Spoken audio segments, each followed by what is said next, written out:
우리가 잘 아는 성공하는 사람들의 7가지 습관이라고 하는 유명한 베스트셀러가 있습니다. 꼭 우리가 한 번쯤은 읽어볼 책입니다. 그 저자인 스티븐 코비라는 사람이 인간관계 속에서 내가 누구에게 손해를 끼치지도 않고 내가 손해보지도 않고 무엇을 얻고 막 뺏고 빼앗기고 죽이고 살리고 그러지 않고 너도 얻고 나도 얻고 저 사람에게도 행복을 주고 나도 행복하고 저 사람에게 유익을 주는데 나도 유익하고 저 사람을 행복하게 만들고 나도 행복하고 윈윈의 관계, 승승의 관계를 만들어내는 그런 사람은 도대체 어떤 사람일까? 어떻게 하면 윈윈의 인간이 될 수 있을까? 어떻게 하면 저 사람을 행복하게 하기도 하고 나도 행복할까? 3가지 요건을 그가 제시했어요. 하나는 성실성입니다. 내가 나를 믿을 수 있는 사람이 돼야 돼. 여러분은 자기가 자기를 믿습니까? 어떤 사람은 다 우울해가지고 자기를 너무 비하시켜서 언제나 자기를 학대해요. 그러니까 스스로 불행을 자초하는 거예요. 내면적인 가치가 충분해야 한다. 내면적 존재가 허하면 꼭 남을 원망하게 되어 있어요. 무엇인가 내 자신이 부족한 것이 많이 있다고 느끼면 꼭 그걸 나타내기 위해서 자꾸 포장을 해. 그리고는 꼭 남을 원망하고 잘된 사람, 남에게 좀 남이 잘 되면 그걸 항상 못마땅히 여겨. 내가 내적으로 허하니까 그래요. 내가 충분하고 내가 만족하면요 남이 다 잘 되는 거 오히려 좋아. 그런 거로 내적 가치가 충실한 자기 성실성이 가장 먼저다. 그리고 2번째는 성숙도입니다. 그는 성숙이란 이렇게 정의를 해요. 용기와 배려의 균형이다. 자, 내게 용기가 있어. 그런데 다른 사람을 배려할 줄 모르면 그건 만용이요, 용기가 아니에요. 또 다른 사람을 배려하려고만 하다가 자기 존재를 잃어버리고 자기 용기를 잃어버리면 안 되는 겁니다. 우리가 늘 겪는 일이지만 좀 깊이 생각해야 돼요. 내 자신에 대한 확실한 정체감, 나는 누구다,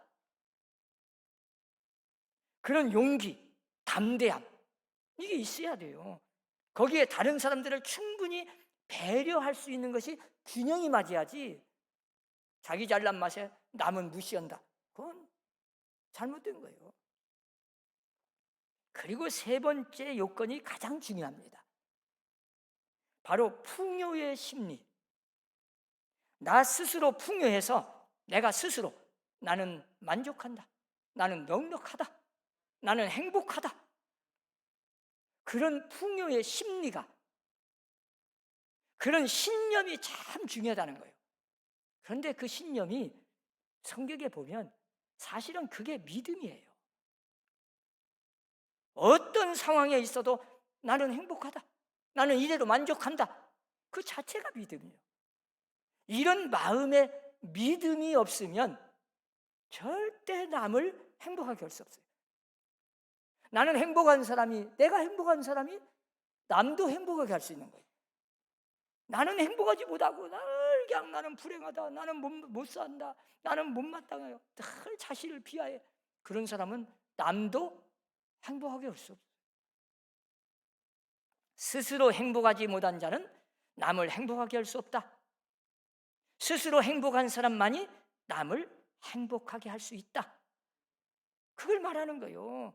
그래서 우리가 가정을 어떻고 행복하게 하겠다, 자녀 교육이 어떻고 부부관계 어떻고 그 복잡한 거 다 몰라도 괜찮아요. 딱 하나, 스스로 행복하면 돼. 나는 행복하다, 그러면 되는 거예요. 그러면 내가 행복하면 우리 가정 식구들도 행복하게 할 수 있어. 나는 행복하다, 나는 이 정도 충분하다. 나는 만족한다. 나는 스스로 이 형편 처지에 나는 만족한다.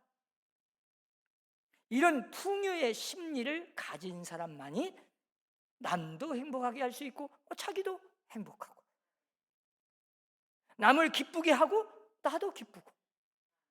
여러분, 가정에서 괜히 자기 스스로 우울하고 막 늘 자신이 막 불평하고 원망하고 그런 사람은, 늘 짜증내는 사람은 옆에 사람이 피곤해. 본인이 힘들지만 그 옆에 사람도 힘들어. 그런데 어떤 때 신방을 가보면 자, 그만하면 그 어려운 막 환자가 고통이 심한데도 목사님 괜찮아요. 저 괜찮아요. 충분히 이 정도는 이길 수 있어요. 저보다 더 못한 사람도 있는데 죽는 사람도 있는데 이 정도 하나. 그냥 오히려 제가 위로를 받고 그런 사람은 옆에 사람도 그냥 괜히 기분이 좋아. 네. 그런데 별것도 아닌 것 가지고 막 계속 불평을 하면서 짜증내면서 막 인상 찌푸리면서 원망을 하면 그 옆에 사람까지 피곤해. 여러분들은 꼭 스스로 만족하고 언제나 나는 행복하다, 나는 복받았다, 그런 마음으로 사는 믿음의 사람이 되시기 바랍니다. 오늘 본문에는 아무리 생각해봐도 인간으로서 참 불행한 한 여인을 만납니다. 내가 아프고 괴로운 것도 참 괴롭죠. 그런데 내가 가장 사랑하는 자식이 아프면 내가 더 아픈 거예요. 아파질 수도 없고 대신 막 죽어질 수도 없고, 내가 사랑하는 내 자식이 괴로우면 내가 더 괴로운 거예요. 그러잖아요. 자식이 잘 되면 내가 더 기뻐. 나보다 더 잘 되면 더 기뻐. 그래서 여러분들이 어디 가서 칭찬할 때는 아빠보다 아들이 더 잘생겼다고 그래야지, 아빠 칭찬한다고 또 아들을 아빠보다 더 못생겼다고 하면 안 돼요. 내 자식이 더 잘 되는 걸 기쁘니까. 그게 진짜요. 그래서 참 자식이 잘 되고 자식이 나보다 건강하고 잘 살면 내가 그렇게 기쁜 거예요. 나는 좀 힘들고 어려워도 내 자식이 잘 되면 감사하고 막 기쁜 거예요. 그런데 이 여인은 자녀가, 딸이, 그 사랑하는 딸이 귀신이 들려가지고 엄청나게 힘들어하고 늘 괴로워하고, 오늘 본문 말씀을 보니까 참 불 속에도 막 뛰어들어가고 어느 때는 막 물속에 뛰어들고 언제 죽을지 모릅니다. 귀신이 들어가니까 제정신이 아니에요. 참 얼마나 그 부모로서, 그 엄마로서는 힘들겠어요. 언제 죽을지도 모르고 맨날 옆에 따라다니면서 보살핀다고 해도 갑자기 막 저 불속으로 뛰어들어 버리니까. 사랑하는 딸이 귀신 들려가지고 천방지축 헤매고 있으니 그 어머니 얼마나 그동안 애를 썼겠어요. 이제는 무슨 일인들 못하겠습니까? 그러던 차에 소문을 들어서, 예수님에 대한 소문, 그래가지고 예수님 앞에 갔습니다. 무릎을 꿇었습니다. 내 딸이 귀신 들렸나이다. 한마디로 말하면 참 귀신이 들려가지고 제정신이 아니라 나중에 그 뒤에 보면은 막 물속에도 불속에도 뛰어드는, 참 불쌍합니다. 중요한 시간이죠. 그런데 그 말이 떨어지자마자 뜻밖에도 예수님의 대답은 정말 우리가 이해할 수 없는, 상상할 수 없는 그런 대답이 들어와요. 어떻게 예수님의 입에서 이런 말씀이 나올까? 너무하신 것 아닌가? 그런 생각이 들 정도로.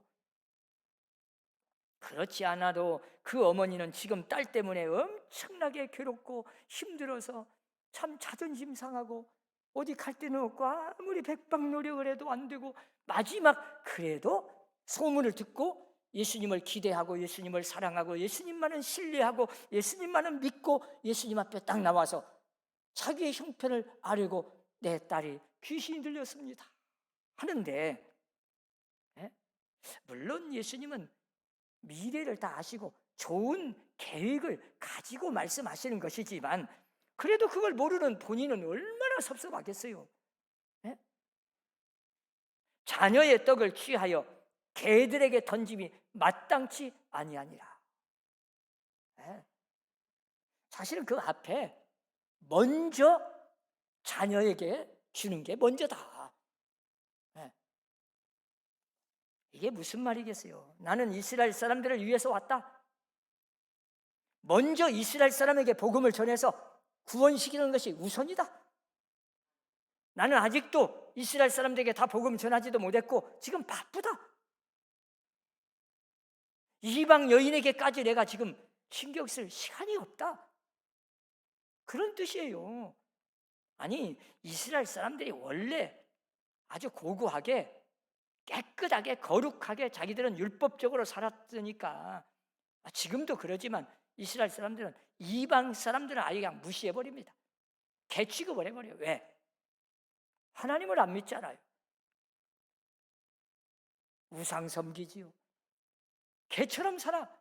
도덕적으로 깨끗하지 않아. 자기들이 볼 때는 너무 문란해. 부도덕하고 윤리적으로 타락하고 정말 그 도덕성이 개처럼 산다고 생각해서 유대인들은 언제나 이방 사람들을 개 취급을 했어. 그 생활이 그렇게 보여. 이스라엘 사람들이야 일반적으로 그런다고 치고 예수님까지도 그렇게 말씀하니까 자기를 개 취급을 해서 자녀의 떡을 취해서 개들에게 던짐이 마땅치 않다 이러니 자기를 개다 그 말이요. 자, 여러분 웬만한 사람 같으면 이 말을 들을 때 얼마나 자존심 상하겠어요. 제가 생각할 때는 다 사람의 심리가 그럽니다. 아무리 자기가 부족해도 다 그런 말을 들을 때는 그래 나는 개면 당신은 뭐요? 나는 그렇게 더럽고 추잡하면 당신은 그렇게 깨끗해요? 내 딸 죽으면 되지 뭐 내가 괜히 왔네. 그래도 내가 예수님을 믿고 좀 신뢰하고 뭔 기대를 했는데 똑같구만. 그러고 막 인상 찌푸리고 불평하면서 막 원망하면서 그냥 가버렸을지 모르죠. 그게 되게 일반 사람들의 태도입니다. 그런데 오늘 이 여인은 잘 보세요. 주여 옳습니다. 조금도 마음속에 서운함이 없어요. 주여 맞습니다. 나는 개같이 생활했습니다. 나는 부도덕하고 죄 많고 문란하고 그렇게 살았던 여인입니다. 내 딸이 귀신 들렸습니다. 맞습니다. 불쌍합니다. 하나도 그 말을 틀렸다고 생각하지 않아요.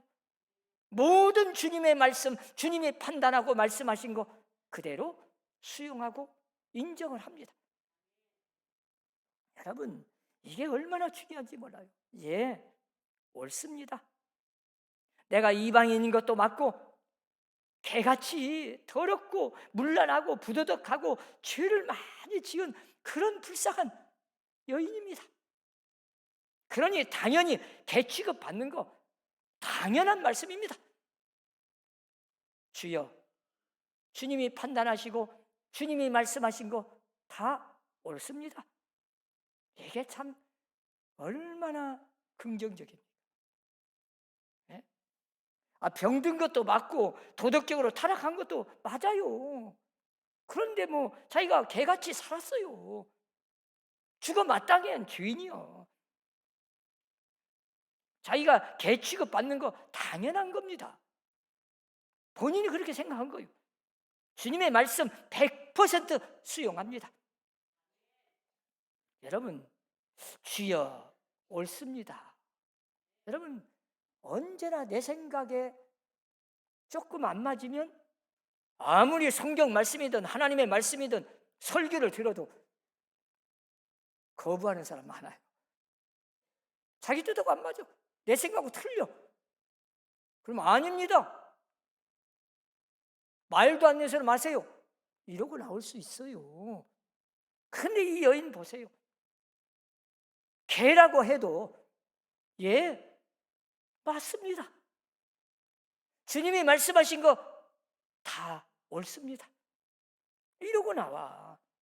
여러분 잘 생각해 보세요. 개한테 개라고 하는데 아니 뭔 화낼 일 있습니까? 개같이 생활한 사람한테 너는 개 같다 그렇게 말했는데 뭐 화낼 일 있어요? 그런데 우리는 화를 내. 거부합니다. 말도 안 되는 소리 마세요. 더군다나 이 여인은 전적으로 주님을 신뢰하고 사랑하는 마음을 갖고 왔어요. 여러분 사랑이란 뭐예요? 내가 사랑하는 자의 판단과 결정을 전적으로 신뢰하는 게 사랑입니다. 말도 안 되는 소리 마세요. 그건 말도 안 되는데요. 택도 없다. 이러고 나오면 그 상대방 말을 신뢰하지 않는 거예요. 지금 사랑하는 것이 없는 거예요. 부모를 내가 사랑하면 부모님의 판단, 결정을 전적으로 믿고 따르고 신뢰해야 돼. 나보다 부모님이 결정한 것이 옳아. 남편을 진짜 사랑하면 남편의 판단과 결정을 신뢰하는 겁니다. 어떤 사람 제가 들으니까 남편이 운전을 해. 그 조수석에 아내가 탔어. 막 계속 하면서 막 빨리 가지 마라. 그 왜 그렇게 좌회전하냐. 막 계속 잔소리하니까 아니 그렇게 나를 못 믿냐. 당신 운전해. 그랬다는 사람도 제가 들었어요. 좀 믿고 그냥 죽을 쓰든 밥을 쓰든 탔으면 그냥 따라가면 되는데 그걸 그냥 자기 생각 가지고 막 잘하네 잘못하네 계속 하면 운전 더 못해. 당신이 옳습니다. 나는 당신의 결정을 믿습니다. 나는 신뢰합니다. 나는 당신을 사랑합니다. 참 이게 훌륭한 이 여인의 신앙입니다. 주여 옳습니다. 그렇게 대답한 이 여인의 믿음을 주님은 그렇게 높이 평가해 준 겁니다. 주님, 좌우가 내 딸이 병들었건 귀신 들렸건 내가 개 취급을 받건 이 상황 이대로 전적으로 주님의 말씀이 옳은 말씀입니다. 주여 옳습니다. 너무 귀한 대답이에요. 유명한 나폴레온 힐이라고 하는 유명한 교수가 있는데 그분이 쓴 책이 있어요. 번역을 하자면 자신 안에 기적을 키워라, 기적을 깨워라, 그런 책이에요. 이게 무슨 말이냐? 성공의 에너지는 언제나 긍정적인 자세에 있고 기적이란 언제나 그 속에서 일어나는 것이다. 그러니까 언제나 내 안에 기적을 깨워서 기적을 만들어내고 기적을 창조해라. 그것은 긍정적인 자세, 믿음에서 나온다. 그렇게 말한 거예요. 그런 사람이 성공한다. 여러분 이 여인이 주여 옳습니다 이렇게 대답하고 그리고 나서 그 다음에 하는 말이 참 또 중요합니다. 개도 제 주인의 상에서 떨어지는 부스러기를 먹습니다. 여러분 자 주인이 자녀들과 함께 막 식사를 하는데 개가 그 주인이 자기를 사랑한 줄 알아. 또 개도 주인을 믿고 신뢰하고 사랑해. 그러니까 그 상 밑에서 막 헐떡거리고 막 행이나 뭐 부스러기가 떨어지는가 막 기다렸다가 그래서 자녀들이 먹다가 흘린 거 그 부스러기 그걸 막 그렇게 기쁨으로 받아 먹잖아요. 그 말이요. 개라는 말을 부정하지 않아요. 예, 나는 개입니다. 그러면 주인 되신 주님이 자녀들과 함께 이스라엘 사람들과 먹고 그 나머지 찌끄레기, 부스러기 그런 은혜라도 나에게 주십시오. 나는 개니까 그 부스러기 은혜를 받고 싶습니다. 뭐 자녀들이 먹는 거창한 거 달라는 게 아닙니다. 나 같은 개 같은 여인은, 그렇게 생활한 주인은 뭘 그렇게 거창한 거 큰 은혜 바라지도 않아요. 주님, 자녀들에게 주시고 남은 찌끄러기라도, 부스러기라도 나는 받고 싶습니다. 이 말을 하니까 예수님이 즉시 뭐라고 그래요? 이 말을 하였으니. 참 이게 중요해요. 그 말, 대단한 믿음의 말이요. 그 마음의 자세가 겸손하고 믿음으로 생각한 거잖아요. 그리고 입술로 믿음으로 말한 거예요. 하나도 부정하고 불평이나 원망 하나도 없어요. 마음속에 예, 나는 죄인입니다. 나는 더러운 개같이 생활했습니다. 맞습니다. 그러나 이런 죄인도 주님 의인에게 주시고 나머지 부스러기라도 주시면 안 될까요? 나는 그걸 바랍니다. 아이, 그러고 나오니 예수님이 이 말을 하였으니, 그 말 자체가 믿음이었고 그 겸손한 자세, 믿음의 말을 주님은 그렇게 칭찬하시면서 이 말을 하였으니 돌아가라, 내 딸에게서 귀신이 나갔느니라. 이게 주님의 말씀이요. 기적이 일어났습니다. 그 말 한마디가, 그 믿음의 말 한마디가 주님의 마음을 감동시켜가지고, 이 여인이 무엇 때문에 왔습니까? 자기 딸이 지금 귀신 들려서 있었는데 가보니까 침상에 누웠는데 귀신이 나가고 있어요. 나가버렸어. 이 엄청난 기적을 창조한 이 여인은 평생 한이 맺히고 힘들어하던, 괴롭고 그 어려운 문제가 한순간에 그 말 한마디가, 그 믿음의 말이 주님의 마음을 감동시켜서 주님이 기적을 일으켜 주신 거죠. 여러분, 우리가 생활 속에서 어떤 사람이 능력 있는 신앙생활을 하겠습니까? 어떤 사람이 세상에서 승리하고 성공하겠습니까? 성경에는 분명히 말하기를 믿음의 사람입니다. 그 믿음의 사람은 언제나 믿음으로 생각하고 믿음으로 말을 하고 믿음으로 행하는 겁니다. 언제나 그런 사람은 겸손하죠. 믿음은 겸손이고 믿음은 능력이 나타나는 역사를 일으키는 겁니다. 사랑하는 우리 선함교회 성도들은 언제 어디서나 주님의 마음을 감동시키는 믿음의 말을 하시고 믿음으로 승리하시고 믿음으로 기적을 창조하며 사는 능력 있는 신앙생활이 되시기를 주의 이름으로 축원합니다. 기도합시다. 하나님, 나 같은 주인을 구원시켜 주신 은혜를 감사합니다. 이스라엘이여, 너는 행복한 사람이로다. 너같이 구원을 얻은 백성이 어디 있느냐? 구원시켜 주시고 나 같은 주인을 죄사함받고 구원받아 영생을 얻게 하시고 영원한 천국을 소유하게 하신 하나님의 은혜, 날마다 감사하며 하나님, 입술에서 언제나 감사, 찬송이 넘치게 하여 주옵소서. 우리 온 선함교회 성도들은 어디를 가든지 무슨 일을 하든지 어떤 상황 속에서도 믿음으로 생각하고 믿음으로 말하고 믿음으로 행하여 기적을 일으키는 능력 있는 신앙생활이 되게 하여 주옵소서. 예수님 이름으로 기도하옵나이다. 아멘.